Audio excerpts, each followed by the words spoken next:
ಬೆಂಗಳೂರು ನಗರದ ಜಿಲ್ಲಾಧಿಕಾರಿ ಕಚೇರಿ ಮುಂದೆ ಜೈ ಭೀಮ್ ಸಂಘಟನೆಯ ರಾಜ್ಯಾಧ್ಯಕ್ಷರು ಹಾಗೂ ಕಾರ್ಯಕರ್ತರು ಭಾರೀ ಪ್ರತಿಭಟನೆ ನಡೆಸಿದ್ರು. ದಲಿತ ಕುಟುಂಬಗಳಿಗೆ ಸೇರಬೇಕಾದ ಭೂಮಿಯನ್ನ ಅಕ್ರಮವಾಗಿ ಒತ್ತುವರಿ ಮಾಡಿಕೊಂಡಿದ್ದಾರೆ ಎಂದು ಆರೋಪಿಸಿ ಜಿಲ್ಲಾಧಿಕಾರಿಗಳಿಗೆ ಮನವಿ ಸಲ್ಲಿಸಿದ್ರು. ಬೆಂಗಳೂರು ಪೂರ್ವ ತಾಲೂಕು ಹಾಗೂ ವಿಭೂತಿಪುರ ಗ್ರಾಮದ ಸರ್ವೆ ನಂಬರ್ 12/1 ಹಾಗೂ 12/5ರಲ್ಲಿ ಇರುವ ಭೂಮಿ ದಲಿತ ಕುಟುಂಬಗಳಿಗೆ ಸೇರಿದ್ದು. ಪ್ರಭಾವಿ ವ್ಯಕ್ತಿಗಳು ಸುಳ್ಳು ದಾಖಲೆಗಳನ್ನು ಸೃಷ್ಟಿಸಿ ಭೂಮಿಯನ್ನ ತಮ್ಮ ವಶಕ್ಕೆ ಪಡೆದುಕೊಂಡಿದ್ದಾರೆ ಎಂದು ಸಂಘಟನೆಯ ಮುಖಂಡರು ಗಂಭೀರ ಆರೋಪ ಮಾಡಿದ್ದಾರೆ. ಅಷ್ಟೇ ಅಲ್ಲ, ಜಾಗಕ್ಕೆ ಕಾಂಪೌಂಡ್ ನಿರ್ಮಿಸಿ ಅಂಗಡಿಗಳನ್ನ ಕಟ್ಟಿಕೊಂಡು ಬಾಡಿಗೆ ಸಂಗ್ರಹಿಸಲಾಗ್ತಾ ಇದೆ.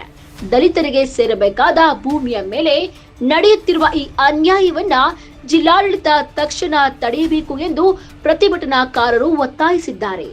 ಮುಂದೆ ಇವತ್ತು ಮಾಧ್ಯಮದಲ್ಲಿ ನಾವು ವರದಿ ಮಾಡ್ತಾ ಇದ್ದೀರಿ ಅಂದ್ರೆ ಹಲವಾರು ಬಾರಿ ನಾವು ಹೇಳಿದರೆ ಬೆಂಗಳೂರು ಪೂರ್ವ ತಾಲೂಕಲ್ಲಿ ಹಲವಾರು ಅಕ್ರಮ ದಾಖಲೆಗಳು ಸೃಷ್ಟಿ ಮಾಡಿ ಸಾವಿರಾರು ಎಕರೆ ಒತ್ತುವರಿ ಮಾಡಿಕೊಂಡು ಅದಕ್ಕೆ ಸುಳ್ಳು ದಾಖಲೆಗಳು ಸೃಷ್ಟಿ ಮಾಡಿ ಅದನ್ನು ಬೋಗಸ್ ಮಾಡಿ ಇವತ್ತು ಬಿಲ್ಡರ್ಗಳು ಕೊಟ್ಬಿಟ್ಟಿದ್ದಾರೆ.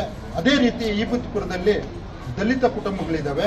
ಆ ದಲಿತ ಕುಟುಂಬಗಳಿಗೆ ಸಂಬಂಧಪಟ್ಟ ವಿಭೂತಿಪುರ ಸರ್ವೆ ನಂಬರ್ 12/1 ಮತ್ತು 12/5ರಲ್ಲಿ ಟೋಟಲ್ 2 ಎಕರೆ 12 ಗುಂಟೆ 22 ಗುಂಟೆ ಜಾಗನ ಏನಿವತ್ತು ರೆಡ್ಡಿಗೆ ಸಂಬಂಧಪಟ್ಟ ಜನಾಂಗದವರು ಇವತ್ತು ಅದನ್ನು ಒತ್ತುವರಿ ಮಾಡಿಕೊಂಡು ಅಕ್ರಮವಾಗಿ ದಾಖಲೆಗಳು ಸೃಷ್ಟಿ ಮಾಡಿ ಅದನ್ನು ಈ ದಲಿತ ಕುಟುಂಬಗಳಿಗೆ ಬಿಡದಿರ ಕಾಂಪೌಂಡ್ಗಳು ಹಾಕ್ಕೊಂಡು ಇವತ್ತು ಏನು ಅಕ್ರಮವಾಗಿ ಅಂಗಡಿಗಳು ಕಟ್ಟಿಕೊಂಡು ಬಾಡಿಗೆಗಳು ತಗೊಂಡು ಇವತ್ತು ಅವರು ಪ್ರಭಾವ ಬೆಳೆಸ್ತಾ ಇದ್ದಾರೆ. ಆ ಪ್ರಭಾವ ದಲಿತ ಸಂಘಟನೆಗಳ ಮುಂದೆ ಯಾವತ್ತೂ ಅದು ಉಳಿಯಲ್ಲ ಅಂತ ಹೇಳಕ್ ಇಷ್ಟಪಡ್ತೀನಿ. ದಲಿತರ ಭೂಮಿ ದಲಿತರಿಗೆ ಸಿಗಲೇಬೇಕು.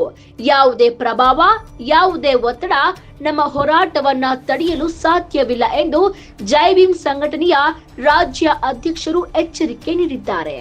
ಈ ಸಂಬಂಧ ಹಲವು ಬಾರಿ ಕಂದಾಯ ಸಚಿವರು ಹಾಗೂ ಅಧಿಕಾರಿಗಳಿಗೆ ಮನವಿ ಸಲ್ಲಿಸಿದ್ರೂ ಕ್ರಮ ಕೈಗೊಳ್ಳಲಾಗಿಲ್ಲ ಎಂದು ಆರೋಪಿಸಿರುವ ಸಂಘಟನೆ 15 ದಿನಗಳೊಳಗೆ ಭೂಮಿಯನ್ನ ಮೂಲ ಫಲಾನುಭವಿಗಳಿಗೆ ಹಸ್ತಾಂತರಿಸಬೇಕು, ಇಲ್ಲವಾದರೆ ರಾಜ್ಯ ವ್ಯಾಪ್ತಿ ಹೋರಾಟ ನಡೆಸುವುದಾಗಿ ಎಚ್ಚರಿಕೆ ನೀಡಿದ್ದಾರೆ. ಇನ್ನೊಂದೆಡೆ ನಾಗೊಂಡನಹಳ್ಳಿ ಗ್ರಾಮದ ಸರ್ವೆ ನಂಬರ್ 124ರಲ್ಲಿ ರಾಜೀವ್ ಗಾಂಧಿ ವಸತಿ ಯೋಜನೆಯಡಿ ಫಲಾನುಭವಿಗಳಿಗೆ ನೀಡಬೇಕಿರುವ 4 ಎಕರೆ 3 ಗುಂಟೆ ಜಾಗವನ್ನ ಗಡಿಗುರುತು ಮಾಡಿ ಶೀಘ್ರ ಹಸ್ತಾಂತರಿಸುವಂತೆ ಜಿಲ್ಲಾಧಿಕಾರಿಗಳಿಗೆ ಮತ್ತೊಂದು ಮನವಿ ಸಲ್ಲಿಸಲಾಗಿದೆ. ದಲಿತರಿಗೆ ಮೀಸಲಾದ ಭೂಮಿ ನಿಜವಾಗಿಯೂ ಫಲಾನುಭವಿಗಳ ಕೈ ಸೇರುತ್ತದೆಯೇ?